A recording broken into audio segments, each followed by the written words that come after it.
nga lwaki enkuyanja y'abaana b'abandi battibwa ku lw'abantu ababiri abalina abaagala okweragako.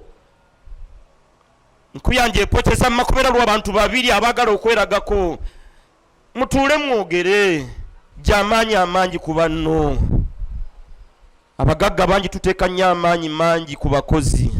Ebyo bye bimu ku bigambo ebitambulira ku mutimbagano okuva mu njigiriza ya Sheikh Burhan Muhsin Chiti jazza tabaaza buli lwakwata akazindaalo. Quran tugiwa obudde. Allah kwagenda okuyisiza atutaase kibuyaga w'ebyobufuzi. Ate oyo ye yatuyiseemu oluyita. Abaogera gavumenti balabira ddala nga buli kimu kyaggwadda beewuunya basiru bewuunya oba muwangalira mu nsi kimwe abalaba nga Sheikh Chiti nga bangi bwe bamuyita y'omu ku bannaddiini boyinza okuyita bannaamwatulira era emirundi mingi azaalabwako mu butambi obw'enjawulo ng'aliko obubaka obukambwe bwakasuukirira abo baabalabye nti baliko ebikyamu bye baba bakoze. B'enjawulo mu bifo byammwe eby'enjawulo naddala bannabyakwerinda amaanyi amangi ku bantu tegeetaagisa. Goloza myaka gy'ekinaana abaali ab'amaanyi amangi magye baluwa gye n'amini musajja twalla musaasire ye akaseera ke yamala mu buyinza yeerabanga life president bwe yabirowooza Allah n'amulagako atuuka okufa nga si mukulembeze wa ggwanga. Kati amaanyi amangi ku bali ku ludda oluvuganya tuyinza obbasaako amaanyi amangi nga tebagenda kuba bo kufuuka nsonga gavumenti kuvaako wabula nga nnyinisa yamanyi kubera n'endeeta gy'aleeta abantu mu buyinza naye era ya siteriyemu kati n'enzijjamu gy'abajjamu nayo nteeketeeke. Kati olwaliro NTV wayizzaamu n'omusajja ono n'antabwekebera okwongera okutegeera ebimukwatako.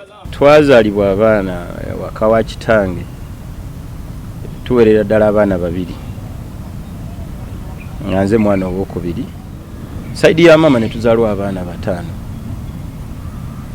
Ono mama yatuzaalayo babiri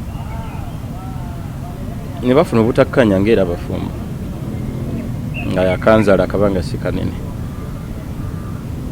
n'agenda maaso n'obulamu bwe ne muzeyi n'agenda maaso n'obulamu bwe. Mama yaddamu n'anzizaako mwannyinaze entebe n'oluvannyuma naye tebyamutambulira bulungi mukazi wattu nazzaako abaana era ab'obuwala babiri e Katwe. Burhan Muhsin Chiti emyaka kati akonola 50 nga yazalibwa ennaku z'omwezi 24 omwezi ogw'omukaaga omwaka 1975. Obuzaale bwe buli kazo mu gombola y'e Kawempe mu disitulikiti y'e Kampala. Kyokka okukula kwe kwali kwa bugubi olw'obutabanguko mu maka obwazinda amaka ga kitaawe kati omugenzi Abdul Kadri Sekabira ne nnyina Fatuma Najjuma. Ku sayidi ya nnyini nsi eyabiteekateeka byali birina kubanga bwe byali kati sinza biyita nti byali byangu kuba n'ebyandibadde byangu era sibimanyi nnyina kutambula na bulamu bwe yansiimira. Bangi betukulidde nabo bolya mu bulamu obufaanana bwe buti ne tukosebwa olwaleero n'okosebwa nnyo ebyafaayo byo kyendowooza nti si kituufu biri already wabiyitamu kati tebirina ku affectinga ate bulamu bwo bwa lwaleero already yadde byonna byalinga bwe byali nebyaggwa. Olw'embeera y'ebyensimbi okubanga zaali zibeekubya mpi kyawaliriza jjajjaawe okumutwala mu ssomero eryali lijuna abaana enfuuzi erya Lugo Orphanage Center mu disitulikiti y'e Luweero gye baali baakasenga. Eno yasomerayo okutuusa mu mwaka ogwa 1995 era gye yatulira ebigezo by'ekibiina eky'omusanvu eby'Olungereza n'ebyeddiini ey'Obusiraamu.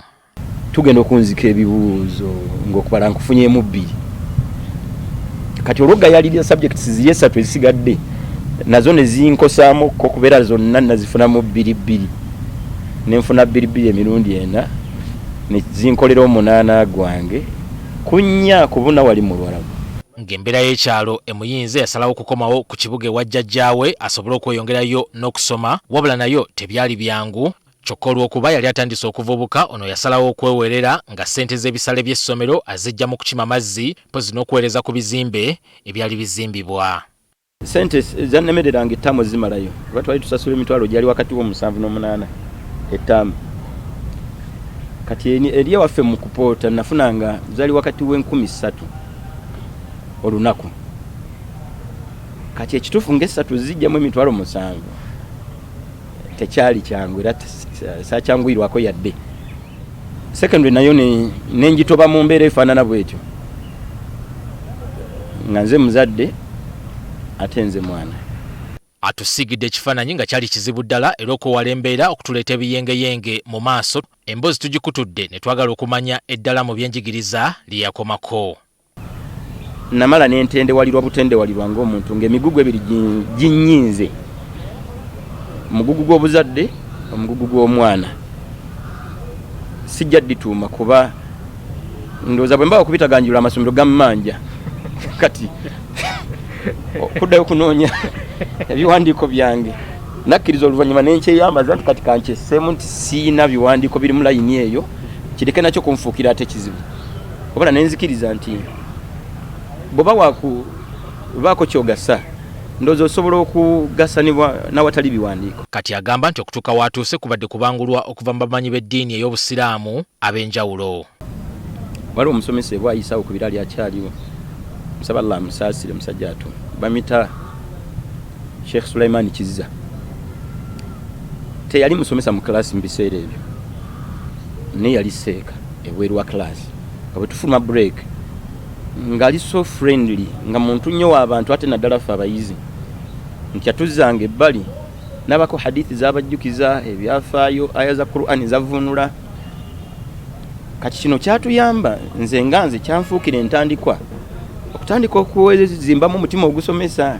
Anwar nga bw'osoma amawulire nti omwana ali eyo asoma amawulire bw'akutunuulira ne neeteekateekayo asobola ogitunuulira entuulayo, entandikayo, introduction, ensiibula, empummula, bimuyambako ye nga ye okufuna ekifaananyi. Kati nange namala akabanga nga ntuula wansi wa bamaseeka ab'enjawulo okulaba ensomesa yaabwe. Kati olunaku olw'enkya lindirira ekitundu ekyokubiri eky'emboozi ya Sheikh Chiti. Aniwal Katamba, NTV, Akawungezi.